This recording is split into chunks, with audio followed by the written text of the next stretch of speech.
స్వేచ్ఛను కాపాడాలి, పత్రికా స్వేచ్ఛను కాపాడాలి, పత్రికా స్వేచ్ఛను కాపాడాలి. ఇంటిపై దాడులు ఖండించాలి, ఇంటిపై దాడులు ఖండించాలి.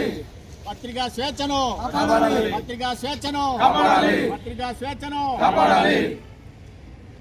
నశించాలి, నశించాలి, పోలీసుల దాడులు నశించాలి, నశించాలి, నశించాలి, పోలీసుల దాడులు నశించాలి, నశించాలి, నశించాలి, పోలీసుల దాడులు నశించాలి, నశించాలి, నశించాలి, పోలీసుల దాడులు నశించాలి. పత్రికా స్వేచ్ఛను కాపాడాలి, పత్రికా స్వేచ్ఛను కాపాడాలి, పత్రికా స్వేచ్ఛను కాపాడాలి. తక్షణమే విలేకరులపై దాడులు ఆపాలి, తక్షణమే విలేకరులపై దాడులు ఆపాలి, తక్షణమే విలేకరులపై దాడులు ఆపాలి. కాపాడాలి, కాపాడాలి, కాపాడాలి, కాపాడాలి, కాపాడాలి. సాక్షి దినపత్రిక ఎడిటర్ ఆర్ ధనంజయ రెడ్డి ఇంటిపై ఎలాంటి ముందస్తు అనుమతులు లేకుండా పోలీసులు గురువారం దాడులు చేయడం జరిగింది. ఇది పత్రికా స్వేచ్ఛకు భంగం వాటిల్ల చర్యలు తీసుకోవడం తగదు. పత్రికాధిపతి అయి ఉండి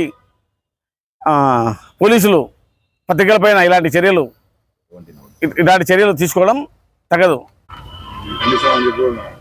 ఈ సంఘటనను పొద్దుటూరు జర్నలిస్టులు ఐక్యంగా ఖండించడం జరుగుతుంది. పత్రికా స్వేచ్ఛను హరిస్తూ సాక్షి ఎడిటర్ ధనంజయ రెడ్డి ఇంటిలో పోలీసులు ఎలాంటి ముందస్తు అనుమతులు లేకుండా సోదాలు చేయడాన్ని పొద్దుటూరు మీడియా మిత్రుల తరపున ఖండిస్తున్నాము. మున్ముందు ఇలాంటి చర్యలు తీసుకోకుండా ప్రభుత్వం కూడా రక్షణ కల్పించాలా. మీడియా వ్యవస్థ పైన ఎన్నోసార్లు దాడులు జరుపుతూ ఉన్నా కూడా ప్రభుత్వాలు స్పందించడంలే. దీన్ని ప్రతి ఒక్కరూ ఖండించాలని కోరుకుంటాను.